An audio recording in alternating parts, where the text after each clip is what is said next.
should be yourself, king. Should be yourself. And really the greatest thing that you could be is to be yourself. What's up, everybody? This is the Ike Inspirations podcast, and today I have a great guest on named Bizpath.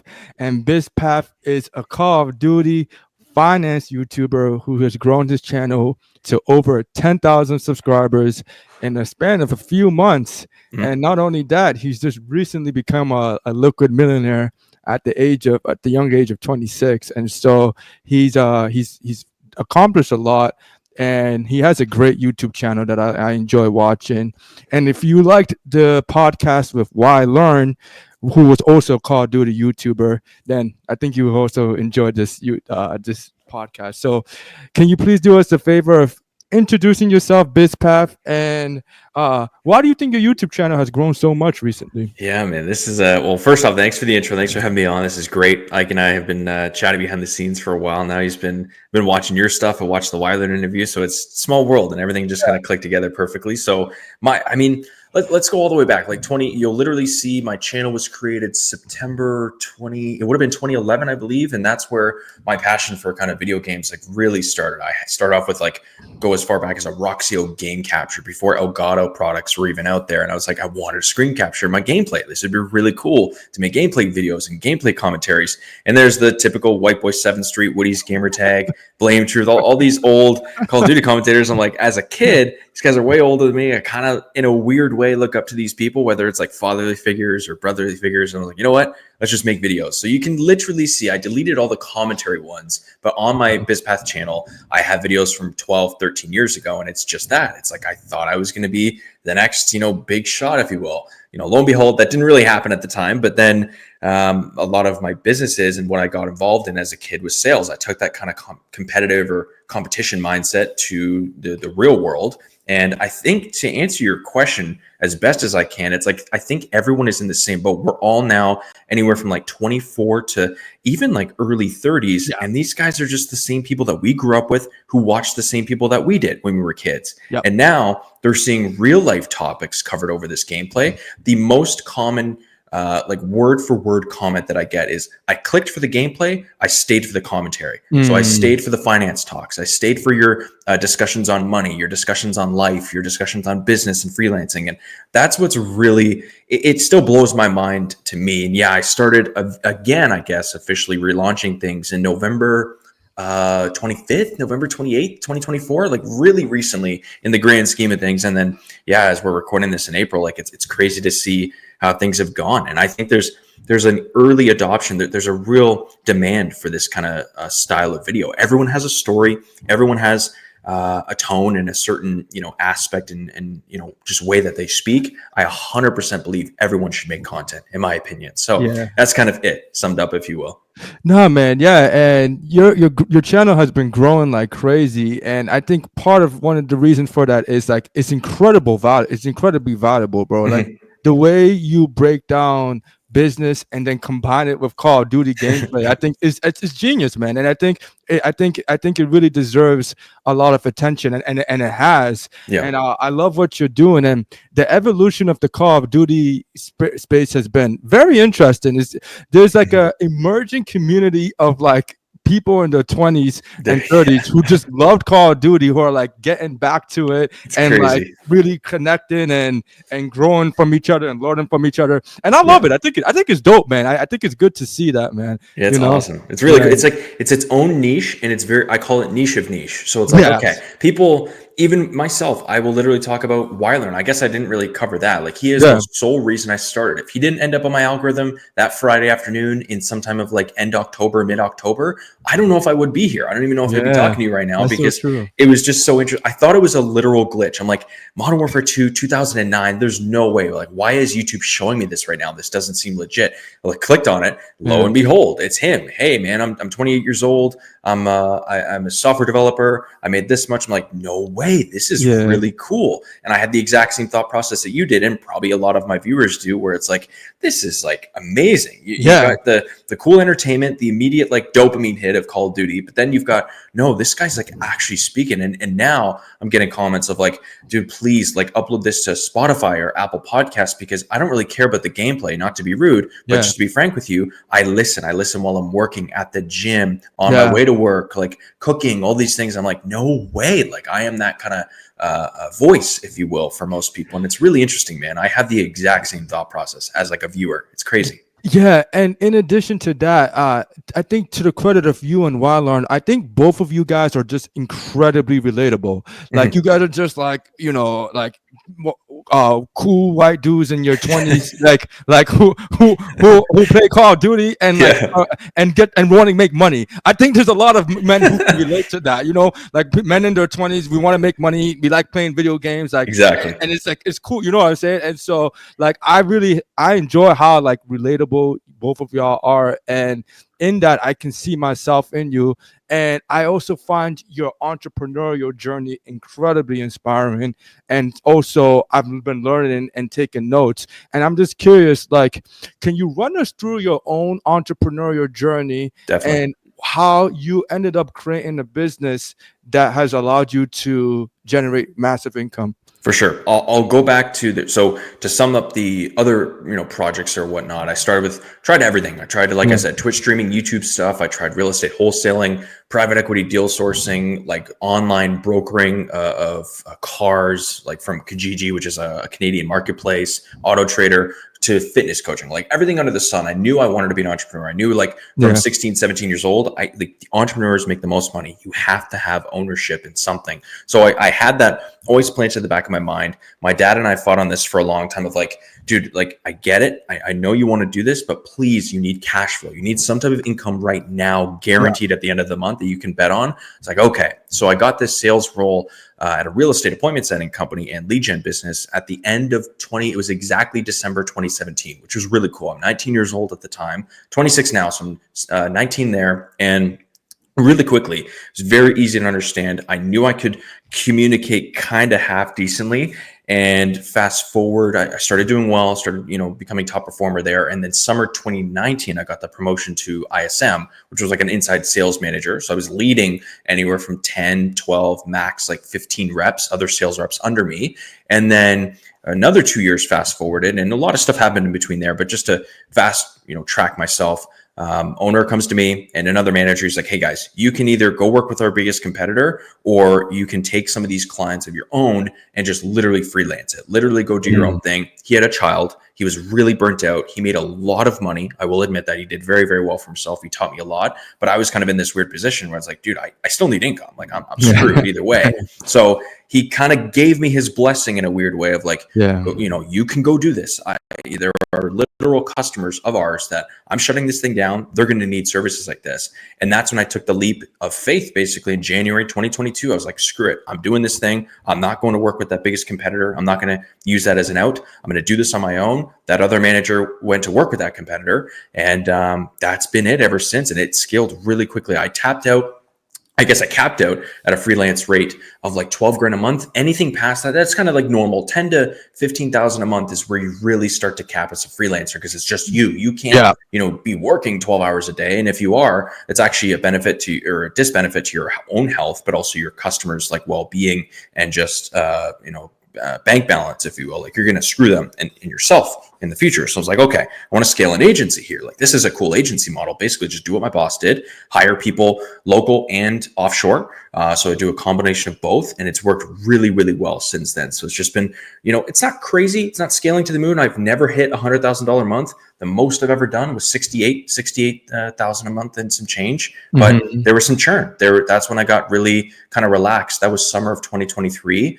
But I can consistently, guaranteed on my life, say there hasn't been a month since March of 2022, so just a few months after starting, that I haven't netted at least 20 grand a month in profit after my personal salary, after business expenses, just pre-tax 20,000 a month profit. So it's been a good cash flow machine, and it's built my wealth through that. And it's like, I haven't had some crazy exit or business sale, or I haven't, done hundreds of thousands a month, 1 month, and then all crash and burn. It's like, I've just been consistently performing at that, like small to I guess it's just a really small range of revenue and profit, but I'm happy with it. And I guess my next play is, I'm not 100% sure yet, but I love this thing, man. It's been over 3 years now, and it's really cool. And that's what the content inspired. It's like, hey, you know what? I got some small and slight business success that I could talk about, and people have really gapped onto that because there's so many other business owners. There's guys like you, which I love, that are in the podcast space, and like, man, I want to build an audience. I want to build a business because I know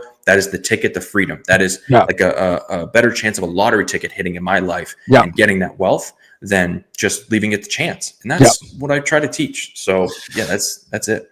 Yeah, man. And it sounds like everything has pivoted when your employer gave you the decision to pretty much like freelance or work for another company, or pretty much just go and do it for yourself. And you chose to bet on yourself. And I love it, man. And it's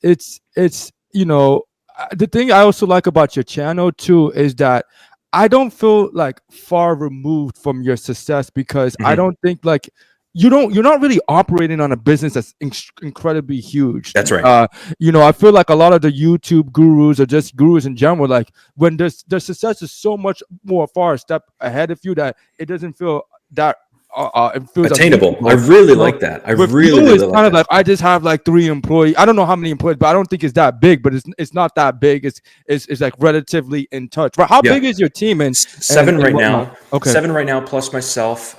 Potentially looking at an 8th, which will be like a more management style role. But you're right. I actually never thought of it like that, because you've got there's 2 ends of the spectrum. You have the, call it Mr. Beast with Feastables or any of those huge creator led brands, which are legit, but it's very hard to relate to those. I'm not, bro, I can't even think of scaling to 10 million, let alone 100 million right now, or billionaires. Like, that's cool. I learn from those guys still, and I digest what they're saying, but it's really hard to relate to that versus the guy who's just doing a couple million a year, or a million or 500 grand a year even. And he's just making good money. He's cash flowing. He's relatable still. And then there's, like you just said, unfortunately, I would argue most, and this is a controversial hot topic, where it's like, dude, most people, they don't even run businesses that are efficient. They talk about it once, that they'll maybe hit 100 grand or 200 grand a month once, and then they'll coach on that. And it's like, come on, like that's borderline fraud, in my opinion. You can't be coaching someone if you've never been there yourself, or if you've only been there for a split second. Yeah, come on, like that's not fair to anyone. So most are that like guru fake style. I call it like lifestyle businesses, where they're just showing you some crazy lifestyle. That's why I'm very careful on what I say, how I approach everything, and just how I hold myself. It's like, dude, I'm not going to tell you you're going to get rich. This thing is going to be difficult, but the math is simple. The calculation is very simple. You freelance to get clients. There's churn ratios, there's lifetime values, there's all these different things, and you just want to extend that as much as possible. Keep your burn very low, keep your earning potential high, and then everything in the middle just kind of happens from there. So no, I really like what you said there. It's just like you're right smack dab in that middle. You're not a billionaire, but you're also not some course, levels guru scammer person. Running a real business is just small, I guess, in the grand scheme. So I like that. Small, lean, and hyper efficient. And perhaps one of my favorite characteristics about you, Bizpath, is your hyper efficiency. Like, and you're all about efficiency. And as much as I don't come off as that on the podcast, I'm also extremely hyper efficient. And there was a part I remember I was watching one of your videos, and you mentioned how like you used to have like a 9-to-5 job, but like you would get that job done in like 3 to 4 hours, so you can work on your business. Dude, that is literally me, bro. Like I have the same thing, bro. Like, I'm blessed enough to have like a really good stable job, but like I literally get the job done in like 3 hours, 3 hours, and then I'm working on other businesses in hopes of growing it and making it work. I love that. That's literally me, man. I was like, okay, I relate to this guy a lot, bro. I love that so much. It goes back to like the hustle culture. 2 things I want to say. There's a whole community built on that, which is insane. And it's not that I don't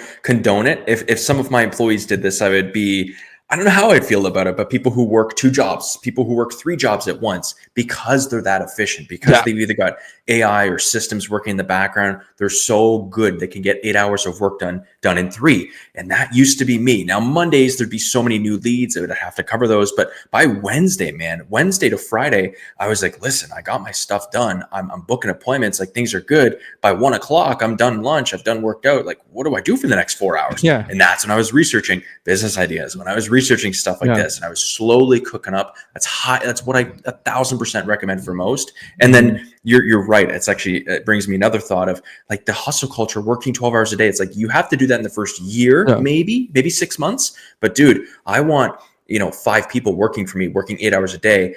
Those people, that leverage is worth way more than you as an owner working 12 hours a day in your own business. You want to work on the business, not in the weeds, in the grindstone, doing customer service, doing invoicing and accounting, doing sales. Like, you are going to burn out, and you're doing a disservice to everyone around you. And it just doesn't make any sense that way. So I love what you said there. It's so damn true. And I wish more people, I think we're finally slowly shifting to like leverage and systems and people working for you versus 12 hours a day.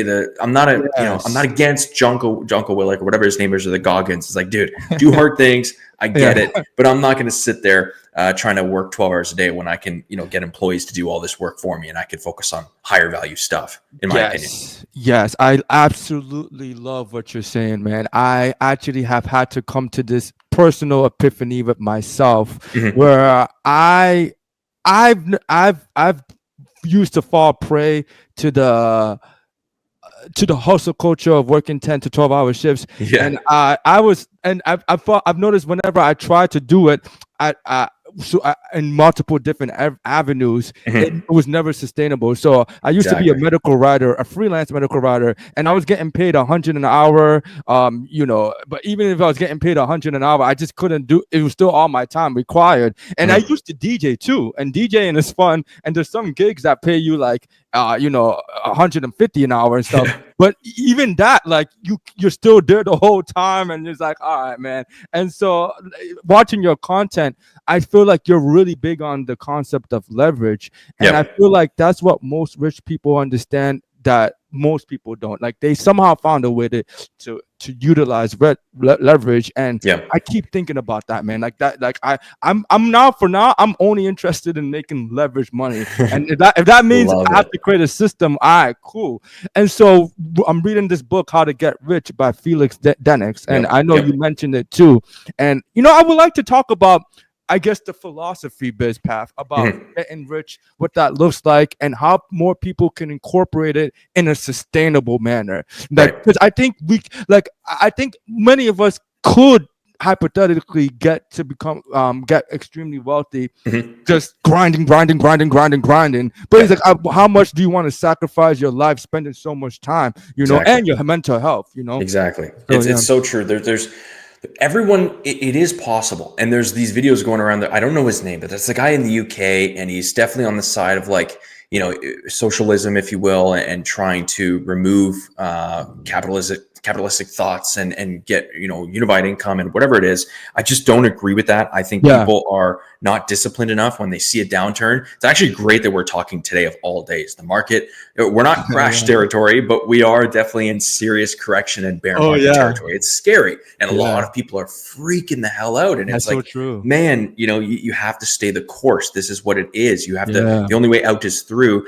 And I think the easiest way for sure, and I say this to most people, is like, yes, you need equity. You need ownership in something. I love Felix Dennis's quote on this, where it's like, you need to have equity. That could be stocks. That could be real estate. That could be, bonds are sure. But for any young guys, I would just focus on stocks and ETFs and growth companies, because that gives you a piece, a small sliver of companies. This goes down to basic investing 101. But yes, if you want to become a millionaire in your 20s or definitely by 30s, you just have to have some type of business. You have to be in some type of service business. You have to have sold a company at some point, or like the only caveat is like, you work in NVIDIA, you're an early stage startup employee, and your equity vests when that company goes public, IPOs, whatever, you make your money. Awesome. There's multi-millionaires made that way through Google, NVIDIA, all these tech companies. But if you want, more guaranteed, that's why I'm so big on just starting small, freelance, get a taste, just get a small taste of like, oh my God, my 9 to 5 pays me $5,000 a month.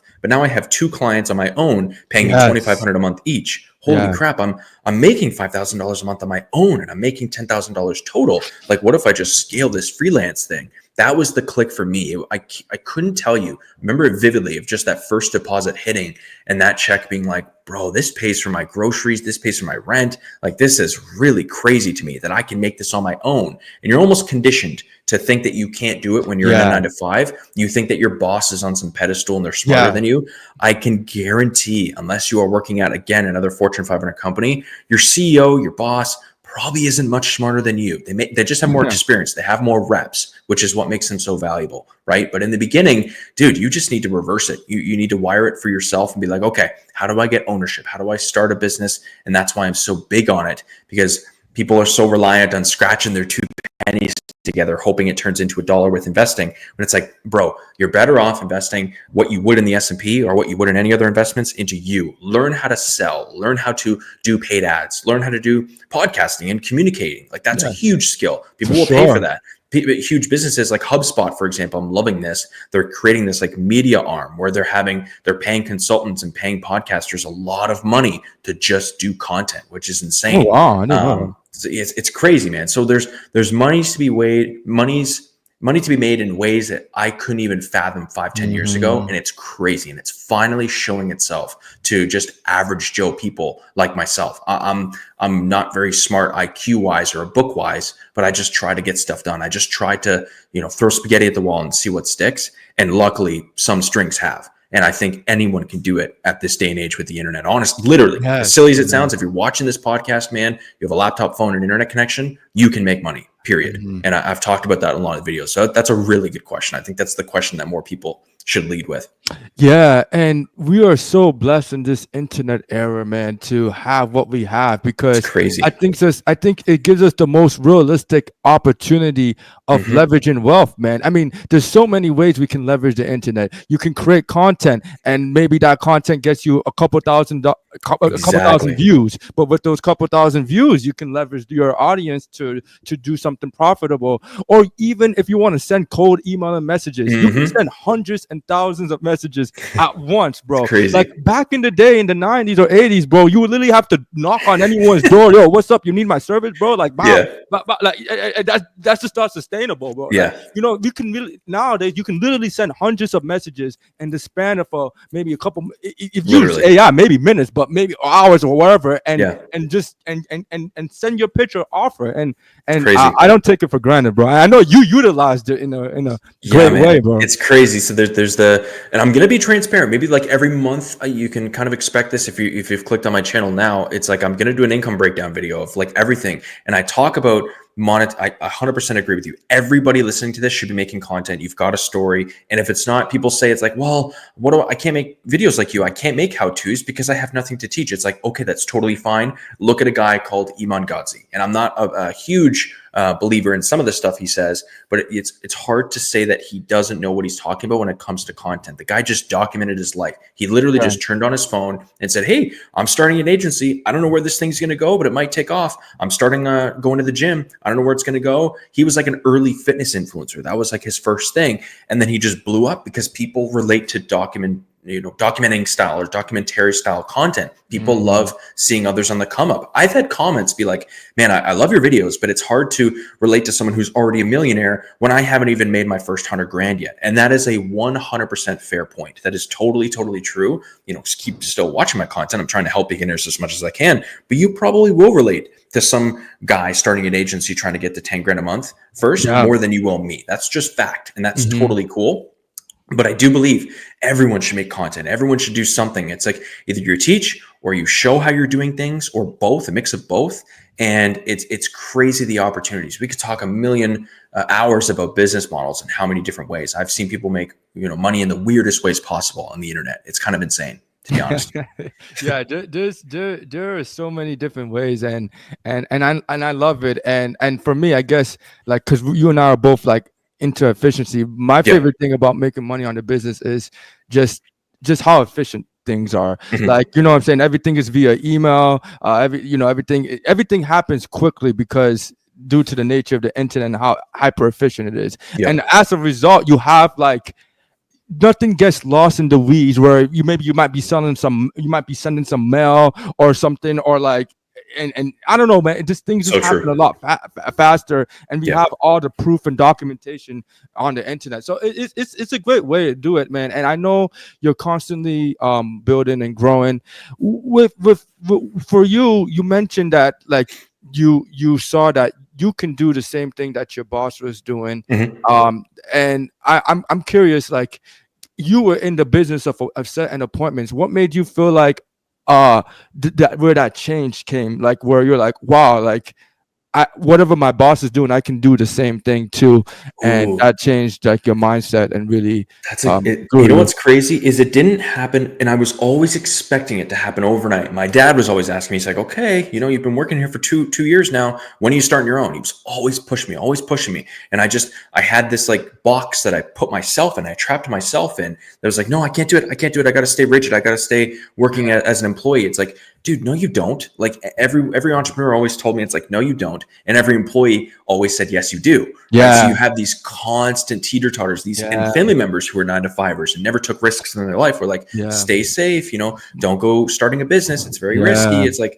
now we've seen how many layoffs. So don't get me started on the layoff season and how unsecure your 9-to-5 is. But I think it was a buildup. It was like 1% every single day or 5% some days. I would make really good strides where it's like, oh, what the hell? It's like, it's this easy to set up an ad. Like, this doesn't seem too complicated. Or I would see how he would have these, what I call client success calls, where he'd cop on with a customer once a month. I'm like, oh, this is it. Like, you're just talking about their appointment ratios, their nurture stages, their ads, their budgets, and then just saying, okay, great, awesome, we're doing it. We're killing it for you. See ya. Like, that's it. And it was always, but I also saw the fires he had to put out, for sure. I saw the stress, and some days you'd be blinded by like, oh my God, he's making all this money. And you would think there was no stress. And I remember in a one-on-one, he pulled me and he was like, brother, like, you have no idea how stressful this thing is. Like, one day we're doing great, the next we lose 3 customers and it feels like everything's crashing and burning. So it's like, I didn't get that end part, but you don't have to in the beginning. I think in the beginning, you just need to take knowledge. And this is why I'm actually a benefit. You will never hear in my videos that I crap on 9-to-5s, because my 9-to-5, I could take all the risk. I made so many mistakes in 9-to-5 that cost actually the company a lot of money.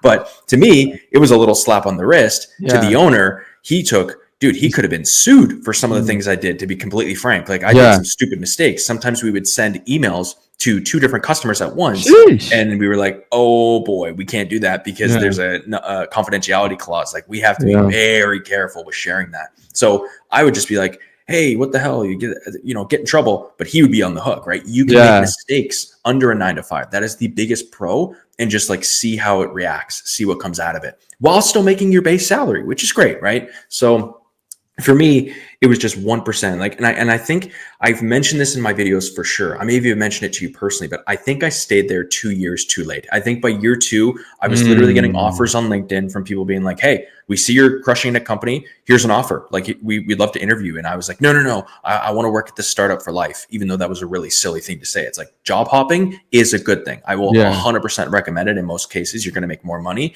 And I was getting even emails from past clients saying, hey man, I don't really like the way your boss is taking things, but I really like you as a person. I really want to work with you. If you ever decide to do this on your own, please let me be the first person that you call. And I was like, like, that was, again, remember that 16, 17-year-old entrepreneur brain, that was like coming into effect. I would slowly see that coming to light, where it's like, oh, I can do this on my own. And I just didn't take the plunge until 4 years. So I definitely stayed there 2 years too late. 4 years total. I could have quit by year 2, but you know what? I always say this. My girl has told me this too, where it's like, hey, you wouldn't have known the company shut down if you didn't stay there all the years. And then you wouldn't have known that you could have taken all the past clients and done this yourself. So everything works out for a reason, right? And I fully believe that. I'm not like super spiritual, but I 100% believe there is something bigger than ourselves out there, and that is guiding us, whether it's subconscious or not. And, everything worked out for a reason.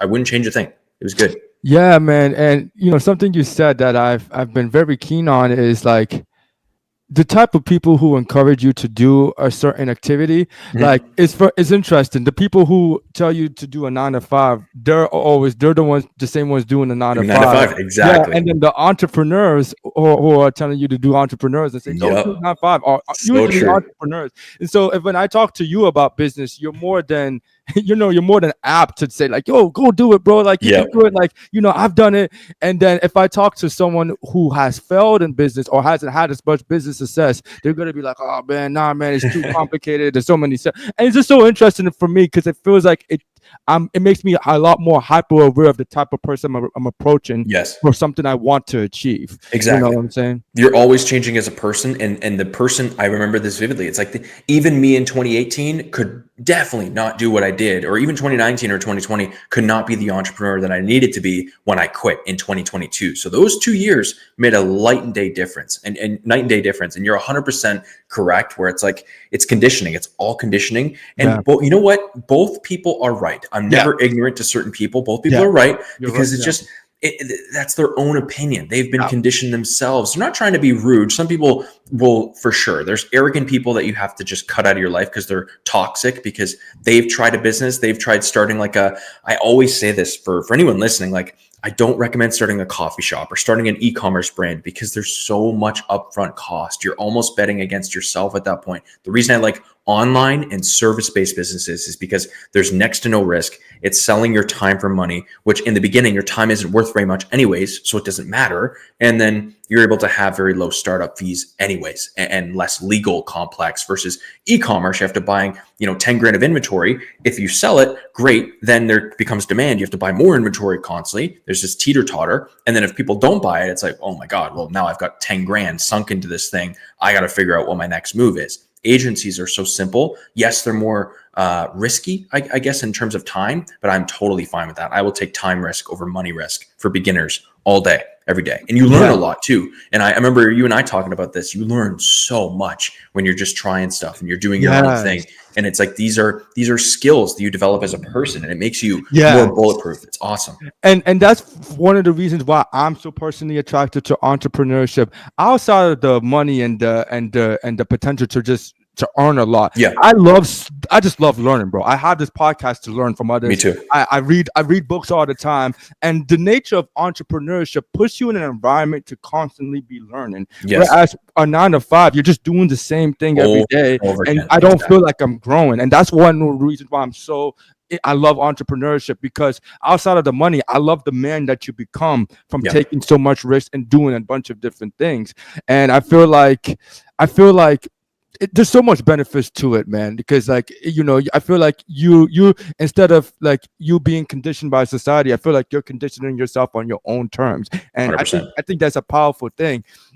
And I'm curious to hear your thoughts on this, but I don't know if you know who Naval Ravikant is. Yes. That's big time. I like it. Yeah, man. He says something because I want to focus on the topic of leverage, man, because essentially I believe that anyone who has achieved great wealth, they understand the topic of leverage, and not only do they understand it, they know how to actually execute on it. And I remember Naval talked about there's 4 concepts of leverage. I think there's 4 ways to make leverage. There's content, right? Then there's content. There's I think one is code. Code is one of them is code. One of them is code. Then one of them is money, just having a bunch of capital to deploy, and then human capital. Whereas like you're utilizing other people, employees. Exactly. I'm curious for you, where do you feel like your leverage came from, and pretty much kind of took you out of the atmosphere of having to sacrifice your time to really good one. This is amazing. The beginning, for sure, the agency by far is the employees. That's the number one thing you're going to notice with agencies, is they are very human based. Now with AI, again, as we're recording this April 2025, in April 2026, I fully believe, and I'm hoping to get involved in some of these myself, there will be AI agencies where it's like 80% of it, you only need a couple employees, 2 employees to run a crazy successful business. But that's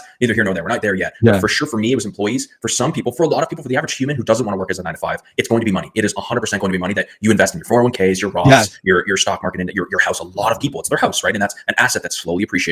I don't really see that as investment for most, or for what I would do, or for what I would want. I think the American dream isn't owning a house, in my opinion. That's another topic too. But it's just, that's what I think it was for me, for sure. And now I'm in a position where it's like, now we can buy businesses that generate cash flow. I don't have to sit there starting them for 2 years straight and hoping for the best. I can literally buy something that's already established, already making really good money, that I have to pay a little bit of a premium for. But holy crap, this is an asset that is only going to continue to cash flow as long as they keep things good. And if you can do all of them, that's where things get scary. Like look at like Bezos does all of them. Zuckerberg does literally all of them. Elon Hormozi is great. Like that is the goal that I eventually want to get to. Maybe not a billionaire, but I would love, like, imagine utilizing all 4 of those. That's insane. You have every form of leverage working in your favor. It's kind of nuts, to be honest. Yeah, man. And so you mentioned you use human capital, pretty much employees to essentially find that leverage. And for me, that has really been like, I've been really focusing on that, because I feel like for me, that's the next step that I need to take in order to grow my business. And I'm keen to learn from you, because I know Felix Denix he also talks about the importance of hiring talent and just finding that right talent. For you, what does that hiring process look like? And, how do you go about finding someone that's right for you or For right for your sure. business or whatnot? It was all, so ours is very voice based. It's making calls pretty much 90% of the time. If I was to staff an admin or an ops manager, it'd be different. But my core offer was an appointment setter. So I would go in, I would typically have a very simple job posting or do direct hand outreach to people on LinkedIn or a platform like onlinejobs.ph or Hubstaff Talent. And I would message these people directly and say, hey, your profile looks great, but I need to hear your voice. Like I need to make sure that you just speak really good English. You don't have low to no accent, that kind of thing, and just make sure that's good. And then get the voice recording. And I would choose within seconds if they're good or not. And most were. And then there was some that are like, okay, great. This is why I saved myself time. I used my own leverage expertise where it's like, rather than hop on a 15-minute interview, I can know if this person's an immediate fit within 30 seconds and then interview them after that voice kind of confirmation happens. So my hiring process was definitely very hands-on, very nitty-gritty in the beginning. And this is to anyone who will eventually run an agency. You're 100% going to probably have to go through some bad hires to get to some good ones. The ratio for me was 3-1. I had to get through 3 really crappy appointment setters, unfortunately, to get one just amazing, solid person that I was like, oh my God, this is amazing. And trust me, a lot of people give up after the first failed hire or the second failed hire, let alone getting to 3 or 4, right? So constantly just keep pushing forward. I would say if you're on like the 6th or 7th or like 10th or something, then something's wrong in your process, right? You got to take some ownership there and be like, okay, maybe I'm the issue here. I'm doing something wrong or bringing on the wrong people to the right business. And that's totally fine. But you got to like kill that as quickly as you can. But for most people, it's like, it's normal. Trust me, you will make hiring mistakes. People will sound so good on the surface. And then once they get to into the business, they're like, oh my God, like what happened here? How did I get this person in here? And you'll have to, do that. But you know what? The best thing with those is you're small. So you're agile. You're able to cut that person, be very nimble right away and say, hey, this is more of a testing period. I highly recommend, future entrepreneurs do this where it's like, hey, hire 2 people at once and put them head to head, especially if it's a sales role, and say, hey, full transparency, guys, Joe and Jill, hiring you guys both at the same time. Whoever does well for our 30-day testing period is who I'm going to hire. If you both do well, awesome. Then we'll keep you both. But I just want to set the, bar straight. I don't want to say we're some big happy family here. This isn't, some corporate culture, jargon stuff. Like we are legit. We're a startup. We have costs and we have to make things work. And that's how I've done all my hiring. And you know what? I'd rather be upfront with them and honest and transparent versus me, you guys are doing great. You guys are real awesome. And then you get fired. I've seen that happen. Oh, yeah. Frustrates me. It happened to me on my own experience. So I know what you're talking about. Yeah, man. And honestly, if someone came up to me and approached me that directly and bluntly, I personally would appreciate it. Because most of the time, like, it's like, bro, let's be real. We're all here to just make money at the end of it. Whether you're a boss, you're an employee. And I don't think most people even really care that much about like, really how like all the nuances. People are here to do good work, make money, and that's it. So I would actually appreciate that level of bluntness and honesty if I was approached like that. Yeah. And so when you mentioned hiring and you mentioned you went through so many different failures, I feel like that's one of the things about entrepreneurship that I feel like entrepreneurship requires a lot of self-awareness because unlike a 9-to-5, man, a 9-to-5, you're just doing one thing and you're focusing on one talent. Whereas in entrepreneurship, you got to learn how to hire. You got to learn how to communicate and sell. So many things. You got to learn how to market. You got to learn how to create an operation of systems. And I feel like there's so many different skill sets that actually make the business hard, the nature of entrepreneurship hard, unless you actually grow into those things. I feel like you subconsciously have learned all those skills, but I feel like a lot of people might have 1 or 2 skills that are preventing them from experiencing all of the goodness of entrepreneurship. So true. So damn true. And most people, this is why it is overwhelming. It's not easy, like starting agency. And that's why I just focus. And of course I'm biased, but I tell everyone, if you learn how to sell, just learn how to sell either for yourself or for another person's business. Then once you sell customers, you're going to make a lot of money in commissions. Yes, it's going to be a grind. You're going to be working 8 to 10 hours a day. You're going to have calls on your calendar, but you don't need to fulfill. You don't need to worry about hiring. You don't need to worry about bookkeeping or accounting. Your company does that. Your offer does that. You just focus on selling. You focus on personalizing a conversation, being consultative, answering questions, asking questions, and closing customers and making your commission from there. That's why I like the high ticket sales space. And I know there's a lot of gurus in certain levels in there that I wouldn't go down personally, but selling as a core is going nowhere, in my opinion, no matter how much AI you have. And I think if you learn how to do that, then you could sell anything. And eventually you want to get to selling your own offer, your own services, because then you're not just making 20% commission, you're making 100% on, if you know what I mean, 100% commission, because it's your own business. Right? Yeah. So that's what the key was for me. Well, the beautiful thing about the art of selling is a skill that anyone can learn. And the ironic thing for me is, I mean, I went into this podcast slowly with the intentions of learning and talking to incredible people like you, and I'm still doing that. Yeah. But in doing it for so long, consistently for an episode a week for almost a year, almost 2 years now, I have literally developed the ability to communicate, and I feel so much I love it. He's talking to people. And now the thought of selling people doesn't scare me anymore. And so now I'm actually have the courage and the willingness to create a business where I'm selling people, and that doesn't worry me ananymore. Yeah, you got confidence. I've done it a lot more times, and I feel like because I know how to sell and talk to people in a pleasurable way, it's earned me more business, and I have my podcast to thank for that. Yeah, you got serious confidence. I could see it. Like even body language, even just like certain phrases and certain ways of communication. I know when someone's more shy or someone's more timid, and I get a lot of that. It's inspiring because people are starting channels because of me, but they are very transparent and being like, they tag me in them all the time. At least a couple of weeks that I get tagged in, and either their mic is really low or they're stuttering a little bit, but they're at least putting themselves out there. Versus people who talk about starting a channel and don't do anything about it. It's like, hey, this kid already did what 90%, won't. So that's awesome. That's great. Yeah. But then it's like, okay, what are you going to work on? And that's the only thing that gets better is with practice, with reps. That's why I like sales so much. You can make 200 calls a day, $200 a day. And of course, the way that I speak to a 30-year-old young couple is a lot different than I'll speak to a 90-year-old senior. You just learn that. You've learned it through podcasting. I learned it through sales. Everyone is different, but I think like in so many ways, learning how to communicate makes you better with problems, with women, with freaking everything under the sun. It makes you a better person, in my opinion. And confidence comes from being good at something. So that's what I've noticed. And I could tell like you're good at this stuff. So you just naturally, you have a better energy and a better vibe to you as well. Whereas other people, it's like, they just haven't done the work first to get there. And they're trying to, start at step 10 when it's like, hey man, you didn't go through steps 1 to 9 yet. Like this doesn't make sense. Well, and the problem is, at least I know I used to think like this, although it was a limited belief. But I do think a lot of people were like, well, I'm an introvert, or I'm not naturally like gifted in this skill. And I don't think a lot of people realize that, like you said, practice makes perfect. And the more reps you put in, the more you can develop it and become at ease. And it does something newer. It does some type of newer development to your brain. I don't know what it is, but I think the biggest problem that made me not as outgoing or as confident with people was I always had this anxious feeling like, oh, what are they gonna think about me, or maybe they're not gonna like me or whatnot. And after putting in so much reps, like you said, success breeds confidence.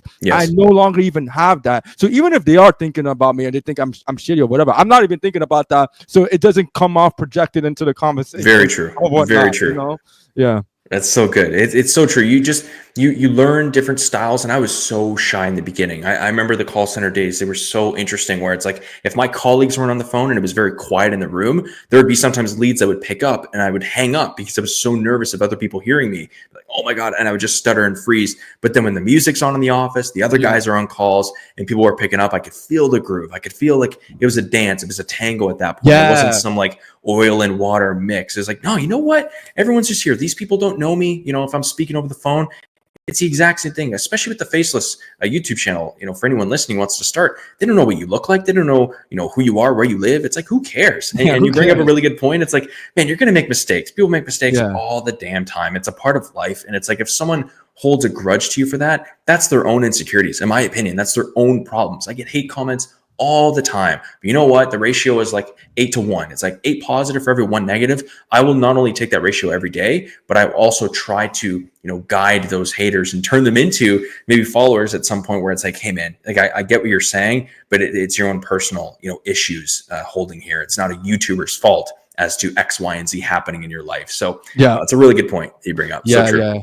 Taking accountability for all your actions, man. I love it, man. And so, one thing I also wanted to just hit upon, man, and talk about is, through consistent hard work, and a lot of failing and all the experience you've gained, you have successfully reached the 1 million mark. Yep. And I know it's just an arbitrary number that we just put on ourselves, but what did that feel like, man? Because including me and thousands, if not millions of people want to become a millionaire and know what that feels like. Yeah. Is it overrated? Is it whatever? Is it like, what is it like when you saw your bank account and it finally hit 1 million? What was your feeling, and how do you feel now? Yeah, it's crazy. Going back to like childhood, my dad would always make the joke. He's like, "So, Dad, what are we having for dinner?" "Oh, I want $1 million. That's what I want." Or it's like, money doesn't grow on trees. Like, you're conditioned to believe that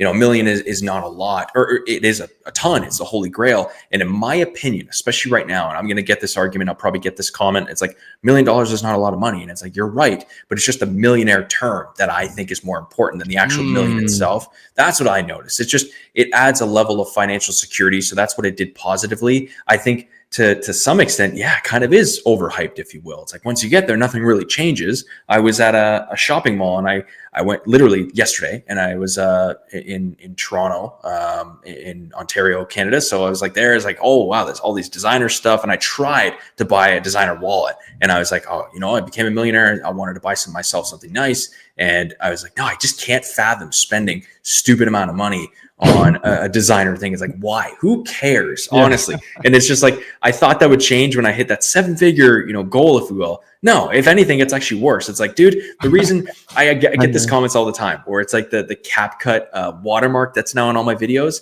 Some guy was like, liquid millionaire, but he has a CapCut watermark. Doesn't make sense. And it's like, you know what? To a certain extent, you're 100% right. But the reason I am a millionaire is because I'm not paying $40 a month to remove a watermark. Like, this is ridiculous. Like, come on. Like, this is so stupid. So I'm not trying to be cheap, but you know what? A certain level of frugality did definitely get me here, and saving my money and just not being dumb and buying materialistic stuff. You know what I am more focused on is experiences. That's what I really like. When I always remember certain experiences. I do not remember physical stuff that I buy. It's always locations and where I went and who I was with. That to me is what's important. And, now I wouldn't say now, I could have, last year or so, I've been spending more money on like more expensive trips, more like luxurious ways to travel. And that's a lot of fun to me. That's what I get enjoyment in. And man, so it's a mix of both. It's a perfect mix of both. I think that's a good question that everyone should ask themselves. Is like, do I want to get here so I can just flex and try to prove something? Or do I want to get here to have more financial security for my family and be able to do X, Y, and Z, and not record to a boss or not wake up with an alarm? That's what I've been. And that's what I really enjoy. And that's all I care about at the end of the day, honestly. So it's crazy. Yeah, no, man, that's dope. And so as a result of obtaining all this massive wealth, you seems like not much about you really has changed. It doesn't seem like some type of grand thing has changed. You're just pretty much like you're spending money on experiences rather than like high like luxurious things. Exactly. So true. And you know what? That may change when you're at 50 or 100 or a billionaire. I'm not there yet, obviously, but I mean, at some point I see when that changes. I see YouTubers who are at that level, or just wealth advisors or bankers, that it's like, wow, like these guys are living a totally different life. And I do agree for sure. Like, there would be chefs, and there would be, flying private, because you save a lot of time by doing that. There's a lot of these luxuries that sure would be really cool. But you know what? I'm just enjoying the journey, man. That's where I'm at. And I think everyone should focus on that versus hitting some, like you said perfectly, arbitrary number. Like, is it just a number at the end of the day, or is it something that actually changes your life? That's what people should ask. Yeah, I love that question. Is it the number, or is it the actual changing of your life? Exactly. And something about you, man, because it's like, and the more I talk, because I've had the the blessings and the pleasure of just talking to so many high performance successful people. Yeah. And the thing, including you, that I've noticed about all of them is they can talk about the process of what they're doing in so much detail and Yes. with so much passion. And to me, that shows that it's not necessarily like, obviously you wanted to make money, but For sure. I can tell you generally enjoy what you do. Like, nigga, you made a whole YouTube channel, bro, literally about what you do. You know what I'm saying? So I feel like that's like, it's like you just really enjoy what you're doing. And Yeah. I don't think you would change that for any. I love that. Way. You know what I'm saying? It's so true. Someone asked this. This would have been maybe 3 weeks ago. 3 weeks ago. They're straight up on stream. It's like, hey man, I just watched the millionaire video. Like that's cool, but what makes you want to make videos? Then it's like if I was making $1 million, I probably wouldn't make videos at all. And that's a very fair point. Some people, I get this, where it's like they want to be on the internet. They're going to make their money. Someone who's really interesting to me, and he straight up admits this, Carlos Harris Jr. I think he's a African American guy. He's killed it with like lifestyle content creator on Instagram. And he's like, dude, as soon as I hit my number, I'm off the internet. He's going to delete his social pages. And I respect that. I respect you being honest versus lying to my face and saying, yeah, I love making videos. And then you just leave when you make your money. It's like, no, I genuinely admitted this, gun to my head, like swearing everything. I would still make all types of YouTube videos if I was a billionaire. Oh, I believe it, and I feel like you're the same way. I love talking to interesting people. I love working on interesting projects. And YouTube is, in my opinion, something that's just going to keep me going forever. I watch, like as a consumer, I watch so many YouTube videos. It's my number one used app. And it's like, dude, I'm not going to stop just because I have some money in my bank account. Like I'm going to do this forever. It's fun. It's really cool to connect with people like you and people who I can, speak with in the comments and the regulars that I feel I'm like, dude, you've been watching me for like 2 months. It's like, yeah, bro, I've watched every single video. It's like, you're my friend now. It's like, that's really cool. That's what I want. So not going anywhere. There's another level of purpose that comes from building a community and creating relationships with so many people. And like how you talk about doing this YouTube, creating your YouTube Bizpath channel for like for a long time. That's literally how I feel about my podcast. I've been in for almost a year and a half, and I don't see myself slowing down. And the type of relationships and people I've been able to meet, like it's been incredible. And I've been able to talk to some of my favorite YouTubers, bro, or emerging YouTubers like you, bro. And it's like, wow, man, it's just great, man. And like you never know what type of person you attract or the people who are interested in speaking with you unless you don't take that action, bro. So and I'm sure you met Learn, you met me. I'm sure you met other cool people that relate to you. And the beautiful thing about community and building one is you attract like-minded people. Yes. Like, people who are just like you, who are clicking on your content because they relate to you and they see yourself in you. And so then it creates like another level of like just huge connection that community. I don't think community. That's kind of hard to find if you don't create it yourself. Like, like it's nuanced and specific to you. Yes. My Ike Inspiration podcast and the people I attract are nuanced and specific to me. That's right. I attract entrepreneurs. I attract hip hop artists. I attract people that are naturally like that have my own interests. Yes. And with you attract people who are into finance or who love YouTube and that question, I really like that. Thing, so you got me thinking two separate things. One is be very careful with who you attract. There's certain YouTubers, and I'll call them out in a respectful way. Once Faded, he had a crazy viral video, over 800,000 views on a Black Ops 2. He's in our space, and I've talked with him a couple times. And he made this video talking about how life isn't the same anymore, how life sucks as you get older as a man, which, I get it to a certain extent, but I knew as soon as I saw the title and how much traction, all the comments, it was the comments for me that it was like, oh boy, this is the audience of who he is attracting. Do I want to attract people in the finance niche who are wanting to be millionaires and young guys? Or do I want to attract people who are depressed, who want nothing to do with life, who think, the world is against them, who don't date women? It's like, oh brother, you got to be really careful. And he made a video saying, guys, like, I'm sorry, I can't be depressed 24/7 and make videos like this anymore. So he lost a bit of subscribers, but now he's popping off. He's crushing it now. And he's making more like lifestyle general content about like Australia, which is where he lives,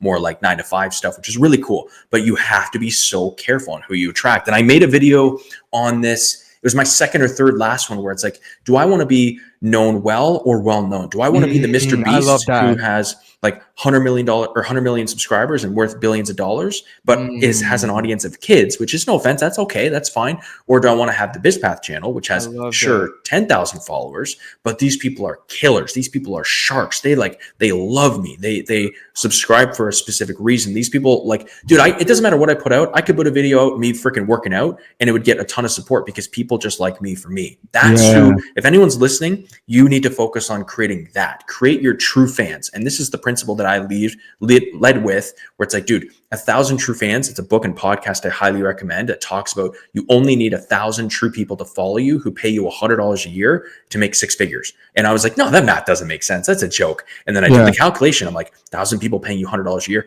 Holy crap, the number is 100 grand. You only need 1,000 people that, know and trust you to make 6-figure income. You don't need millions of followers. You don't need to get, crazy viral videos. You just need a core group of audience that love you versus Mr. Beast, who has 7-year-olds who have no buying power for one. And they kind of just I like his videos. I watch them from time to time. I want people who are just focused like sharks on me and are like, dude, I love this guy. No matter what this guy puts out, I will wait, by my bedside for it. That's what I'm focused on. And I think that's because that's the stuff that I watch. I don't watch these huge YouTubers. I watch very niche people that I'm like, bro, I relate to this guy. I would take a bullet almost for this creator because I've talked to him in the comments. He's interacting with me back. He's replied to my emails. He's liked my stuff. Like, that is so cool versus some crazy, celebrity. I don't care to be like that, honestly.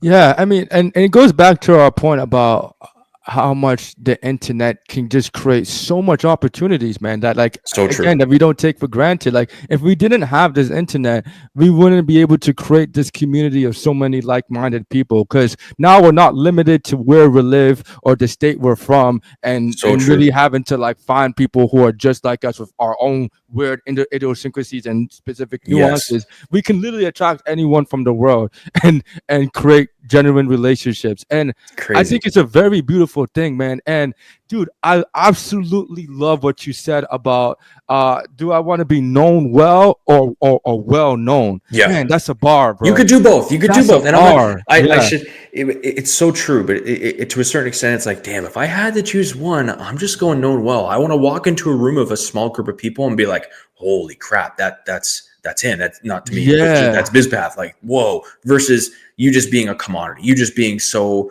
supply and demand. You're just another cog in the system, in the wheel. It's like, no, I don't want to be that. I want to be like really, a niche down person that just I have a core group beside me that, loves me. And then kind of goes from there, because that's just how I am. That's how I create videos too, and how I watch certain creators. And dude, I don't know. That's what I live my life by, and that's what I recommend to other people is find that. You don't need to freaking get millions of subscribers, and that's kind of glorified too. It's like $1 million plaque or million. It's like, I get it. You can do both, but it's easier to do one or the other, and I know which one I'm choosing for the most part.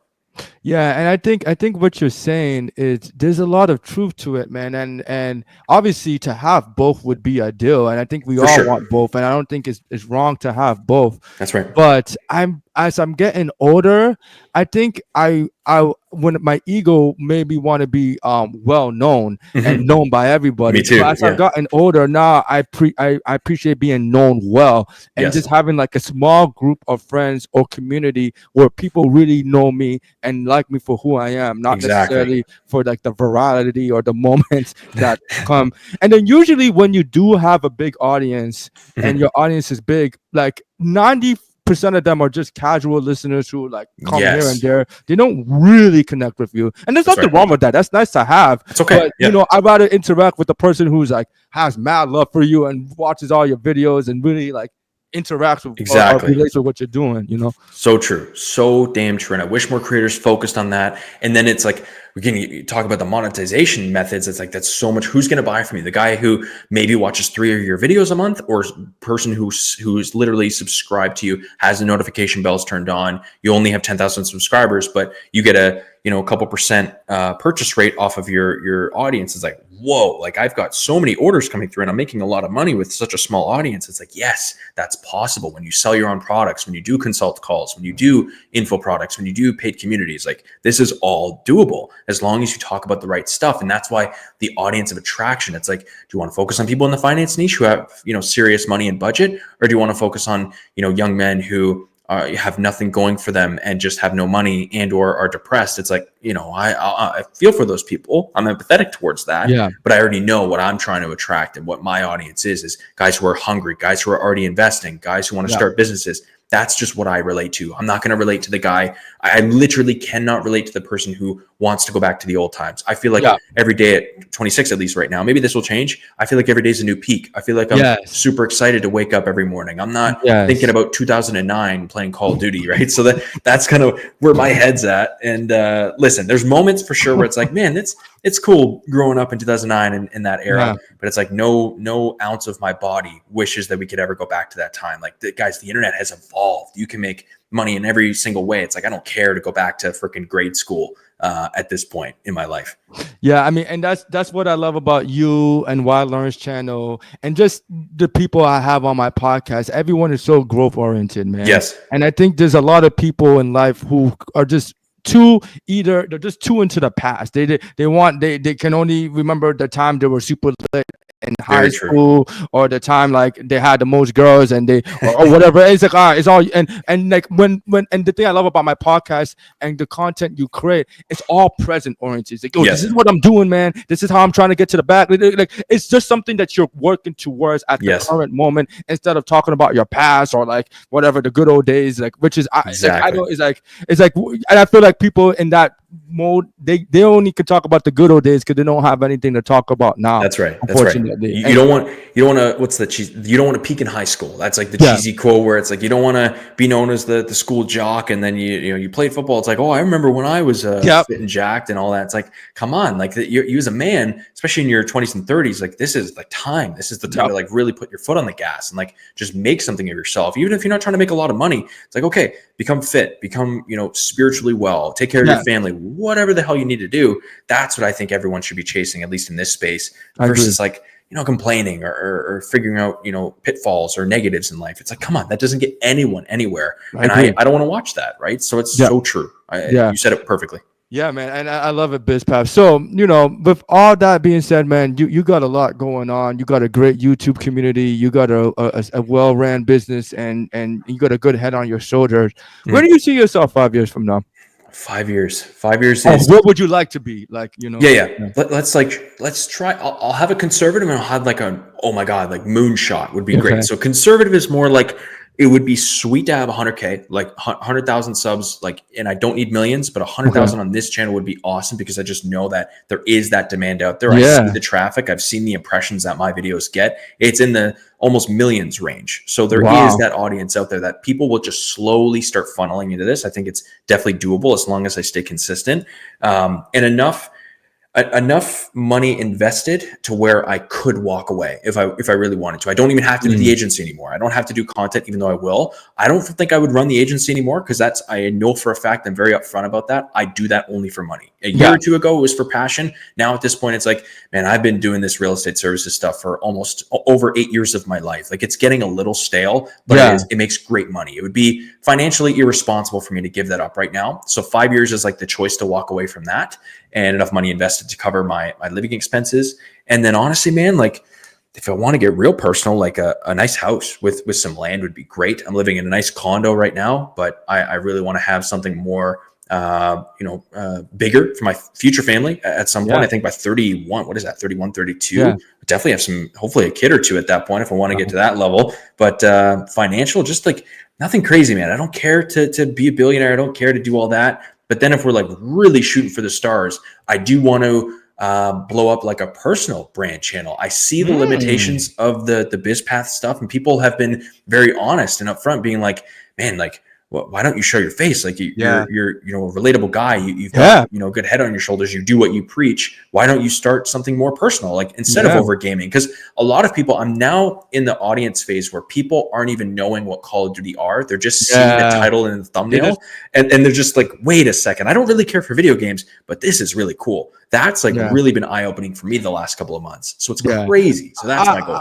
I know you and Wylearn have a faceless channel, and I think there's some advantages to it because like you For get sure. the privacy factor. Yeah. But in my opinion, man, I think it creates a whole nother level of relationship when you actually show your Yes. face. Because to Trust. me, when you have the faceless aspect, to me it seems like, oh, I don't really trust my audience. True. Or I get this all types of scary For weirdos sure. who do it, but I always think it's better when people show their face. But you know. But I feel like that's a decision everyone has to make for themselves. But I can see you, bro. If you do a face reveal, dude, I think everyone will be excited. I think it will help a lot with your channel. For sure. It will build that trust for sure. You know. One day, I'm gonna the organic growth. I'm going to try the second channel. YouTube is just so much fun. Like I for sure to be consistently my goal on both sides, conservative or shoot for the moon one, is just be consistent, man. Like sure, I get it. To those listening, it's like I don't stick to this super rigid schedule. Some days I don't want to make a video, but I know for a fact that my audience is craving it, or my audience wants a certain topic from me. Yeah. This is what my boss taught me,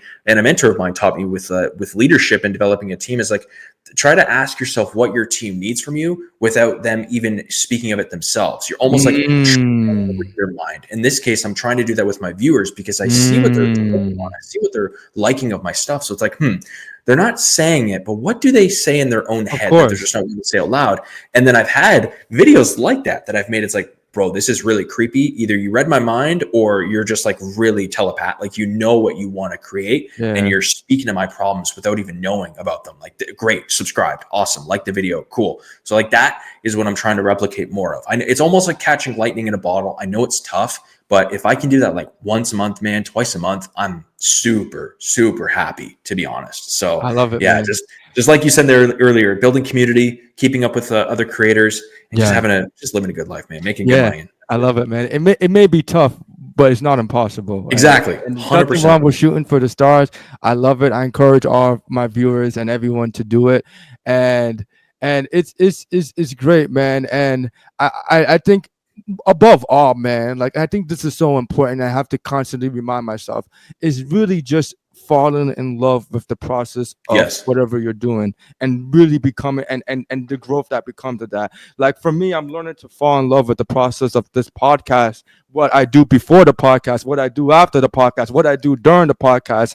And I feel like when I focus on that journey more than the destination of, oh, I'm going to be the biggest podcaster or the next Joe Rogan or whatever, like whatever that means, like I find myself a lot more happy or pleasant. And I'm trying to remind myself of that, of like every single thing I'm doing, like to really just fall in love with the process of whatever you're doing, and infuse discipline and consistency, so you can experience good growth, you know. Exactly. And reap the rewards when the time comes. It's 100% doable, but it's all through the journey. You have to like what you're doing even a little bit to continue things. You're going to bash your head against the wall if you don't, and you don't want to do that. You want to be, in a good headspace. You want to make good money, and that comes with the journey. And that's why I like this kind of stuff. So it's 100% true. Fully agreed. Yeah, man. Well, man, this was a great conversation, Bizpath.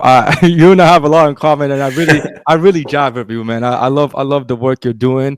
For people who would be interested in connecting with you, perhaps they want to do a coaching call, or hey, this conversation sounds dope. Maybe I want to watch his YouTube channel. How can people connect with you? It's exactly two things. I guess the more general side is just the Bizpath channel. So I think it's just youtube.com/BizpathTech, I believe, or just Bizpath. Either one should work. There'll probably be like a link in the description. And then if you really want to get personal, like more trying to post more personal stuff with investing, with fitness, is Twitter, which again is just x.com/whatever would be Bizpath Tech. I'm trying to post more updates on there, more writing. Probably going to come out with like some type of free newsletter just to have more like writing, because I write a lot. I just don't send stuff. And it's like, hey, videos in a way is kind of like a spoken writing or spoken words. So that's what I'm trying to do more of. And that'll be in my like link in the description. And then, as you said perfectly, console calls, that'll be on my YouTube page as well. But that's it. At least a plug right now. It's really good chatting with you. I think it was perfect. Hopefully, the audience learned some stuff, or just got the gears. Even if you didn't learn anything directly, just got the gears in your own mind turning of like, this is maybe what I'm thinking is possible. Maybe I can do it, kind of thing. Self-belief. Yeah. No, man. And just like hopefully this conversation has done for me, honestly, your YouTube channel has made the possibility of creating a leverage source of income more possible in my Yes. head. And so I really appreciate that. Like, you really got my hit gears turning on Love it. what I can do. So, man, thank you for all you've done. Keep making great content. And remember, everyone, the future belongs to those who believe in the beauty of their dreams. Let's Thank you. go. Love All it. right. Thanks, man.